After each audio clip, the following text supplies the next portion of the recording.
আজকে আপনাদের সাথে আরও একটি পূজাবার্ষিকী নিয়ে আলোচনা করব। অরণ্যমন শারদীয় 1432 সম্প্রতি প্রকাশিত হয়েছে অরণ্যমন থেকে তাদের নতুন পূজাবার্ষিকীটি।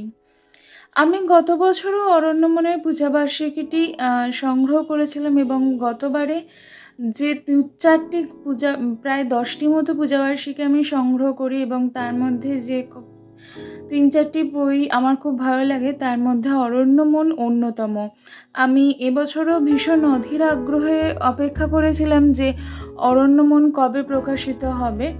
তো রিসেন্টলি প্রকাশিত হয়েছে এবং আমি সংগ্রহ করে এনেছি কলেজ স্ট্রিট থেকে। ওদের পাবলিশিং যে কলেজ স্ট্রিটের দোকানটা আছে অরণ্যমন পাবলিশার্সের, সেখান থেকে আমি সংগ্রহ করেছি এবং আমি 25% অফ পেয়েছি এর মুদ্রিত মূল্যের ওপর। এর মুদ্রিত মূল্য 260 টাকা।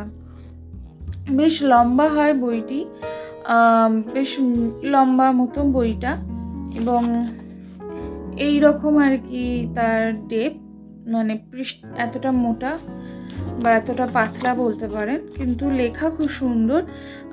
এই যে ফ্রন্টটা খুব সুন্দর, বেশ বড় বড় আছে, তো দূর থেকেও পড়তে পারবে।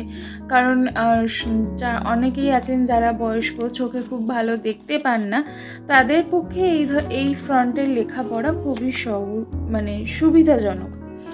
এবং আমার যে ভালো লেগেছে এর যে ওপরের যে কভার পেজটা খুব সুন্দর হয়েছে অরণ্যমনের।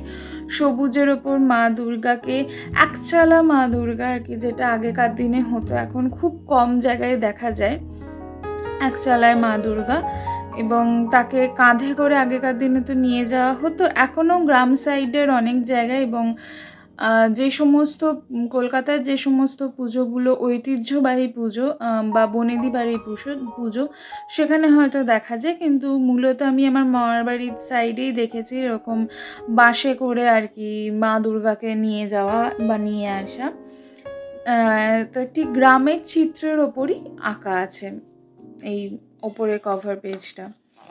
খুলেই আছে হচ্ছে, যেটা প্রত্যেক পূজাবার্ষিকীরই থাকে বা বইয়েরই থাকে, প্রকাশনা সংস্থা থেকে একটি মানে সূচনা আর কি, সূচনাপত্র,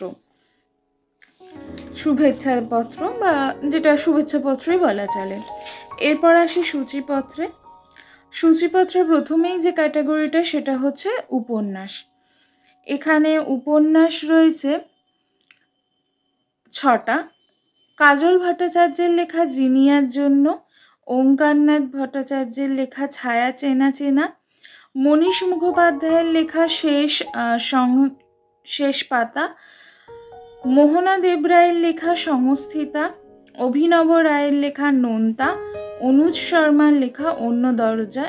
এর মধ্যে একমাত্র কাজল ভট্টাচার্যের লেখা আমি এর আগে পড়েছি। এরপরের ক্যাটাগরি হচ্ছে প্রবন্ধ। পানিনির সময়ে জনপদ, দীপান ভট্টাচার্য। প্রতিযোগিতা, বিনোদ ঘোষালের লেখা আমি এর আগেও পড়েছি। সিন্ধু থেকে টাইগ্রিস, বিশ্বজিৎ সাহা, এনার লেখাও পড়েছি। যদি অন্য কেউ না হয়, আমি এই নামেরই একজনের লেখা পড়েছি, এবার একই নাম টাইটেলের তো অন্য কেউ হতে পারে, সেটা জানি না। অনিরুদ্ধ সরকার, রহস্যময় বৃহদীশ্বর শিবের মন্দির, এনার লেখাও পড়েছি। কমেডি থেকে ট্র্যাজেডি শুরু, সুজয় ঘোষের লেখাও পড়েছি।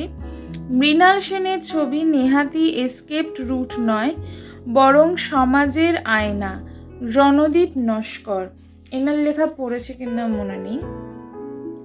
এরপরে আসছি ছোট গল্প বা বড় গল্প, মানে একসাথেই করে দিয়েছে, কোনোটা বড়ও হতে পারে ছোটও হতে পারে। সৈকত মুখোপাধ্যায় চিত্রার্পিত, মানে চিত্র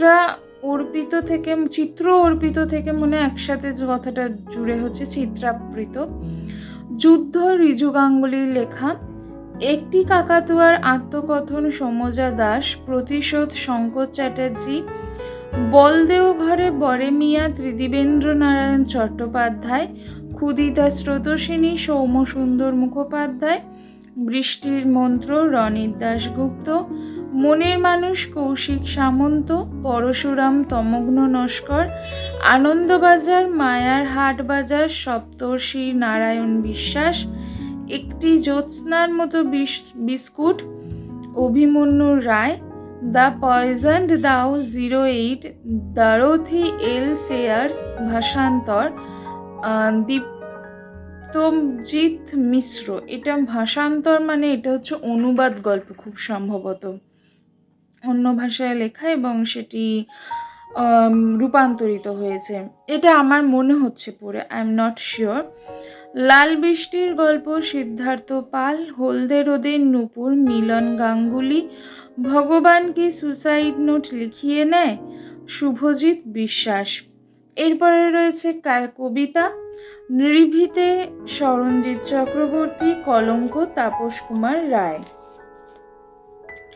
এরপরে রয়েছে পুরাণ অজানা আশ্বিন ব্রত তমগ্ন নস্করের লেখা। আচ্ছা, এনার লেখা পড়ার খুবই ইচ্ছে রইল।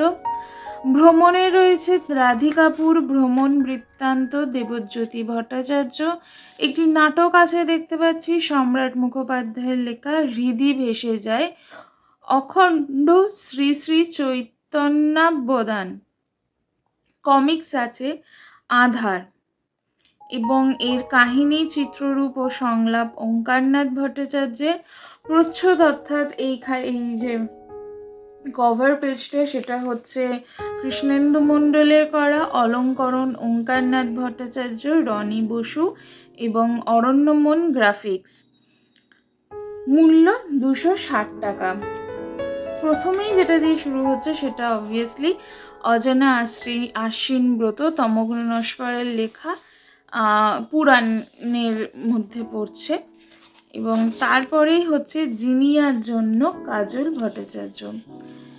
এই পূজাবার্ষিকী হচ্ছে একটা ইয়ের মধ্যে লেখা, মানে একটা ছাদের নিচে অনেক ধরনের গল্প উপন্যাস প্রবন্ধ এই লেখাগুলো পাওয়া যায়, যেগুলো পড়তে খুব ভালো লাগে। আর এই যেটা অনেক পূজাবার্ষিকী হয় যে কোনো একটি জিনিসের ওপর আর কি, যাকে বলে নির্ভর করে একটা থিমের ওপর, যেমন শারদীয়া চর্চা যেটা বলতে পারি সেটা রহস্য কাহিনী এবং ঐতিহাসিক থ্রিলারের ওপর লেখা।